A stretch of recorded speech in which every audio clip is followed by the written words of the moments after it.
২৮ ফেব্রুয়ারি যখন ইরানের উপর একটি সার্জিক্যাল স্ট্রাইক চালানো হয় এবং আয়াতুল্লাহ খামেনি সহ শীর্ষ নেতৃত্বের প্রায় ৪০ জন নিহত হন, তখন মনে হচ্ছিল এখানেই ইরানের গল্প শেষ হতে যাচ্ছে। ধারণা করা হচ্ছিল মানুষ রাস্তায় নেমে আসবে, বিপ্লব হবে, ক্ষমতার পরিবর্তন ঘটবে, ভেনেজুয়েলার মতো পরিস্থিতি তৈরি হবে এবং ট্রাম্প নিজেকে বিজয়ী ঘোষণা করবেন। কিন্তু প্রায় ১ মাস পর ২৮ মার্চ সামনে আসতেই পুরো চিত্র পাল্টে গেছে। এখন দেখা যাচ্ছে আমেরিকা পিছু হটছে এবং ইরানই নির্ধারণ করছে যুদ্ধ হবে কিনা, যুদ্ধবিরতি হবে কিনা। দীর্ঘমেয়াদী যুদ্ধের প্রস্তুতি চলছে এবং ট্রাম্প এখন স্থলবাহিনী পাঠানোর প্রয়োজনীয়তা অনুভব করছে। ১ মাস আগে এই প্রশ্নটি হাস্যকর মনে হতো, কিন্তু এখন প্রশ্ন উঠছে, ইরান কি এই যুদ্ধে জিততে পারে? এখানে জয়ের অর্থ এই নয় যে ইরান ওয়াশিংটন ডিসিতে গিয়ে পতাকা ওড়াবে, বরং জয় মানে হল নেতৃত্ব টিকে থাকা, কমান্ডো কন্ট্রোল কাঠামো অক্ষত থাকা, ব্যালিস্টিক অস্ত্র ব্যবহার করার সক্ষমতা বজায় রাখা, যে কোনো জায়গায় আঘাত হানতে পারা এবং প্রয়োজনে বৈশ্বিক অর্থনীতিকে প্রভাবিত করা। সেই হিসেবে বলা যায়, প্রযুক্তিগতভাবে ইরান এই মুহূর্তে যুদ্ধের নিয়ন্ত্রণ ধরে রেখেছে। এখন প্রশ্ন হল, যদি এই অবস্থা ৬ মাস বা ১ বছর ধরে থাকে, তাহলে আমেরিকার ভবিষ্যৎ এবং ইমেজের ওপর কী প্রভাব পড়বে? অনেকের মতে এই যুদ্ধ বিশ্বশক্তির ভারসাম্য পুরোপুরি বদলে দিতে পারে। গত ১ মাস ধরে এই যুদ্ধ নিয়ে আলোচনা চলছে, কারণ এটি শুধু একটি আঞ্চলিক সংঘাত নয়, এটি এমন একটি যুদ্ধ যার প্রভাব পুরো বিশ্বে পড়বে। এ কারণেই বোঝা জরুরি, ট্রাম্প কেন এত মরিয়া হয়ে যুদ্ধ শেষ করতে চাইছেন। কখনো তিনি বলছেন সৈন্য পাঠাবেন, আবার কখনো ইরানকে প্রশংসা করছেন এবং যুদ্ধবিরতির প্রস্তাব দিচ্ছেন। পরদিনই আবার হুমকি দিচ্ছেন, হরমুজ প্রণালী খুলে দাও, না হলে হামলা হবে। আবার তৃতীয় দিনে তিনি এমন কথাও বলছেন যা বাস্তবতা থেকে বিচ্ছিন্ন মনে হয়। এই আচরণ দেখিয়ে দেয় তিনি কতটা বিভ্রান্ত অবস্থায় আছেন। গত ২৪ থেকে ৪৮ ঘণ্টায় পরিস্থিতি আরও বদলে গেছে। ইরান সরাসরি ট্রাম্পের ১৫ দফা শান্তি প্রস্তাব প্রত্যাখ্যান করেছে। কোনো আলোচনা চলছে না।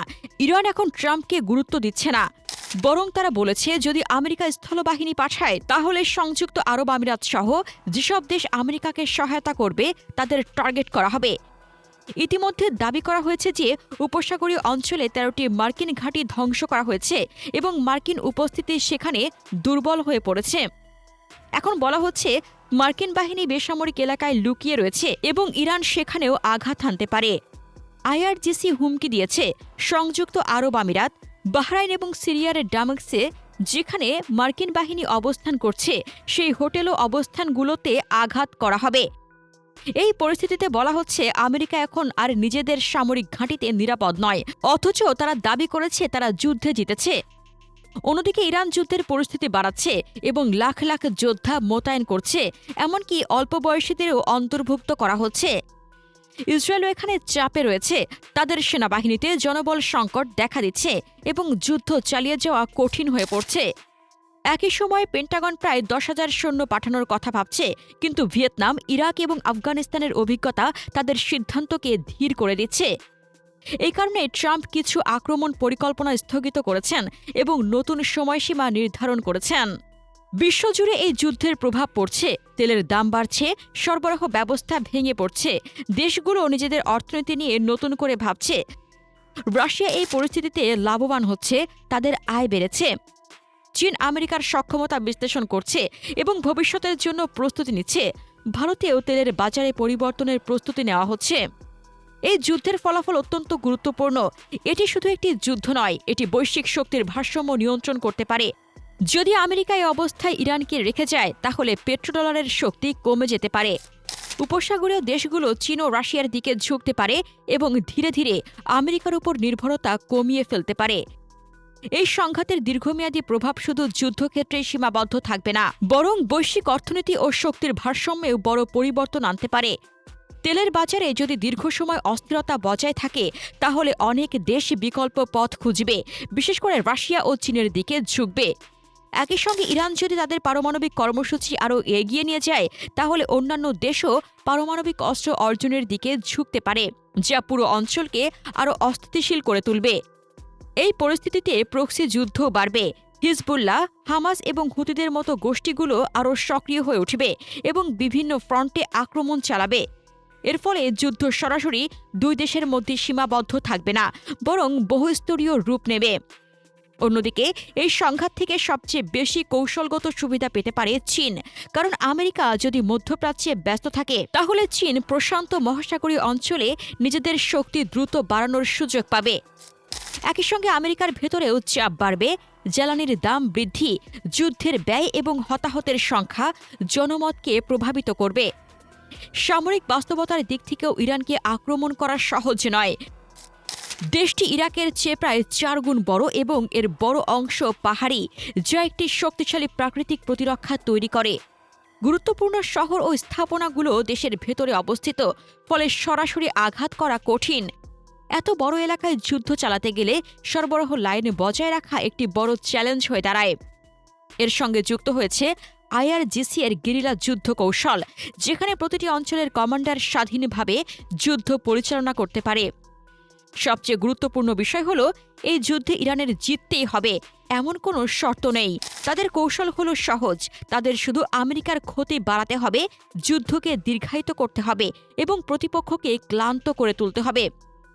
যদি তারা সেটি করতে পারে, তাহলে প্রযুক্তিগতভাবে পিছিয়ে থাকলেও কৌশলগতভাবে তারা শক্ত অবস্থানে থাকবে। ইরানের প্রক্সি নেটওয়ার্ক হিজবুল্লাহ, হুতি, হামাস আরও সক্রিয় হয়ে উঠতে পারে এবং মার্কিন ও ইসরায়েলি স্বার্থে ধারাবাহিক আঘাত হানতে পারে। এতে বৈশ্বিক বাণিজ্য ও নিরাপত্তা আরও ঝুঁকির মুখে পড়বে। একই সঙ্গে যদি আমেরিকা এই যুদ্ধে আটকে যায়, তাহলে চীন প্রশান্ত মহাসাগরে নিজেদের শক্তি বাড়ানোর সুযোগ পাবে। এই যুদ্ধ দেখিয়ে দিয়েছে কোনো শক্তি অজেয় নয়। যুক্তরাষ্ট্রের সামরিক শক্তি থাকা সত্ত্বেও তারা এখন চাপে রয়েছে।